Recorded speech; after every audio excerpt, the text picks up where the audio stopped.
दोस्तों नमस्कार। आज हम बात करेंगे खान सर के बारे में। जैसा कि आप लोग जानते हैं कि खान सर एक जाने माने टीचर हैं जिनके YouTube पर करोड़ों फॉलोवर्स हैं। खान सर अक्सर अपने वीडियोस में भारतीय सेना में प्रयोग किए जाने वाले हथियारों के बारे में आपको जानकारी देते हैं। तो आज हम एक जानकारी के बारे में आपको बताएंगे जो कि खान सर द्वारा नहीं दी गई है अपने वीडियोस में। खान सर जब किसी भी विदेशी हथियार के बारे में जानकारी देते हैं तो वो उसके टेक्नोलॉजिकल बातों के बारे में बताते हैं, उसकी मारक क्षमता के बारे में बताते हैं। पर खान सर ने जो बात नहीं बताई है वो ये है दोस्तों कि किसी भी विदेशी हथियार को जब भारतीय सेना में लाया जाता है तो उसके पहले एग्रीमेंट किया जाता है दोस्तों भारत की सरकार के द्वारा, और वो एग्रीमेंट होता है एंड यूजर मॉनिटरिंग एग्रीमेंट। ये एग्रीमेंट उस कंपनी से करना पड़ता है जिस कंपनी ने उस हथियार को बनाया। जैसे कि मान लीजिए फ्रांस की कंपनी है डसोल्ट, और डसोल्ट ने जो रफाल विमान बनाया है उसको हमने लिया।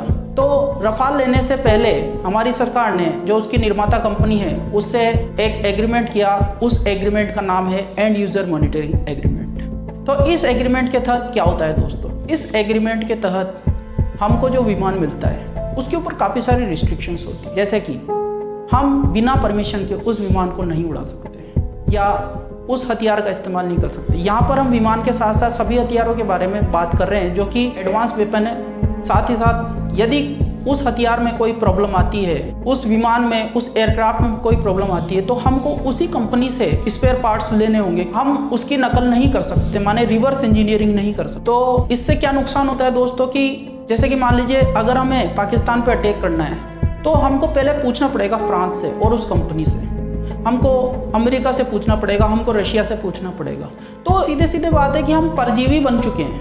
हमारी सेना में लगभग 80% हथियार विदेशी घुस चुके हैं, तो हमारी सेना परजीवी हो चुकी है। हमको बार बार पूछना पड़ता है, हम अपनी मर्जी से कुछ नहीं कर सकते दोस्तों। और एक और बात कि स्पेयर पार्ट्स के अभाव में वो विमान हमारे लिए कोई काम का नहीं है। अगर स्पेयर पार्ट नहीं मिला तो हम उस विमान का, उस हथियार का कोई उपयोग नहीं कर पाएंगे। और स्पेयर पार्ट को वो लोग मनचाहे दाम पर बेचते हैं दोस्तों। मान लीजिए यदि युद्ध हो तो युद्ध के समय वो स्पेयर पार्ट्स को 100 गुने या 1000 गुने दाम पर भी दे सकते हैं। और इसमें एक और विशेष बात जो उन्होंने नहीं बताई कि इन सब रिस्ट्रिक्शंस के बावजूद मान लीजिए कोई प्रधानमंत्री जिसने ये कह दिया कि नहीं हम तो नहीं मानते तुम्हारी कंडीशंस को, और उन्होंने वहाँ पे जाकर के सेना को आदेश दिया कि भाई पाकिस्तान पर अटैक कर दो, तो उस केस में क्या होगा दोस्तों, हमारे जितने भी विमान हैं उनको सबको लॉक कर दिया जाएगा। हमारे जितने भी वो हथियार हैं उनको सबको लॉक कर दिया जाएगा। और इसका खुलासा खुद भारतीय सेना के एक रक्षा विशेषज्ञ ने एक टीवी चैनल पर कहा। हालांकि उन्होंने बात पाकिस्तान के संदर्भ में कही, पर वही बात भारत के ऊपर भी लागू होती है दोस्तों। अमेरिका, जब पाकिस्तान अमेरिका को कांटेक्ट किया तो अमेरिका ने कहा कि हिंदुस्तान ब्रह्मोस मिसाइल डिप्लॉय कर रहा है, तुम सतर्क हो जाओ, और यदि जंग होगा तो क्योंकि हमारा फ्रेंडली रिश्ता है हम तुम्हारा पूरा F-16 लॉक कर देंगे, कंप्लीट 46 का 46 लॉक। कहाँ है उसके पास एयरक्राफ्ट? तो यहाँ पर जो एंड यूजर मॉनिटरिंग एग्रीमेंट की जो खतरनाक बातें हैं वो खान सर ने नहीं बताई आप।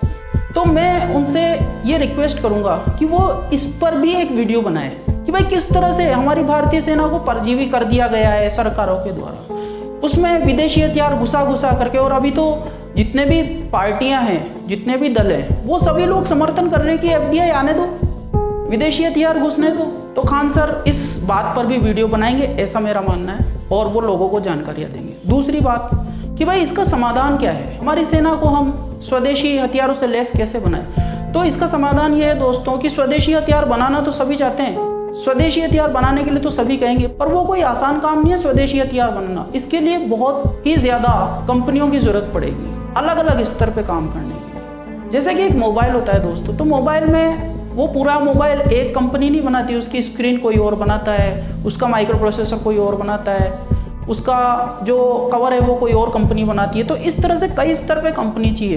तो छोटी कंपनियां विकास करें ऐसे कानून को हमको बनवाना पड़ेगा दोस्तों। तो ऐसे कानून का नाम है रिक्त भूमि टैक्स, ऐसे कानून का नाम है जूरी कोर्ट का कानून। रिक्त भूमि टैक्स क्या है दोस्तों, कंपनी खड़ी करने में सबसे बड़ी प्रॉब्लम होती है दोस्तों, वो ये है कि ज़मीनों के दाम बहुत ज़्यादा हैं, और ज़मीनों के दाम ज़्यादा हैं इस वजह से लोग कंपनी नहीं लगा सकते।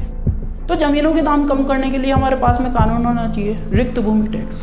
तो जहाँ पे भी रिक्त भूमि पड़ी हुई है उसके ऊपर टैक्स लगने लगेगा तो लोग ज़मीनों में निवेश नहीं करेंगे, फिर ज़मीनें फ्री हो जाएंगी, आज़ाद हो जाएंगी, तो ज़मीनें सस्ती हो जाएंगी। दूसरा कानून है जूरी कोर्ट। तो जूरी कोर्ट का कानून इसलिए ज़रूरी है क्योंकि जो कारखाना मालिक होते हैं उनको जो भ्रष्ट ऑफिसर्स हैं वो परेशान करते हैं, तो उनको परेशानी से बचाने के लिए अदालत में नागरिकों की जूरी होनी चाहिए, वो फैसला देगी और वो कारखाना मालिक को बचाएगी। तो इस प्रकार के 2 कानूनों की सख्त ज़रूरत है। तो मेरा खान सर से निवेदन है कि वो इस बात को भी लोगों को बताएंगे कि इस प्रकार के 2 कानूनों की सख्त ज़रूरत है और ये 2 कानून लागू करें। अगर खान सर इसके बारे में अपने दर्शकों को, अपने छात्रों को बताएंगे तो ये बहुत ही जल्दी ये कानून लागू होने के चांसेस बढ़ जाएंगे। और ये कानून लागू कैसे होंगे दोस्तों? ये कानून लागू होंगे सिर्फ और सिर्फ आपके कहने से। आपको प्रधानमंत्री को निर्देश भेजना है कि ये कानून लागू करें। निर्देश भेजने का जो तरीका है वो बहुत ही सिंपल है, आपको लिखित निर्देश भेजना है दोस्तों। तो इस वीडियो को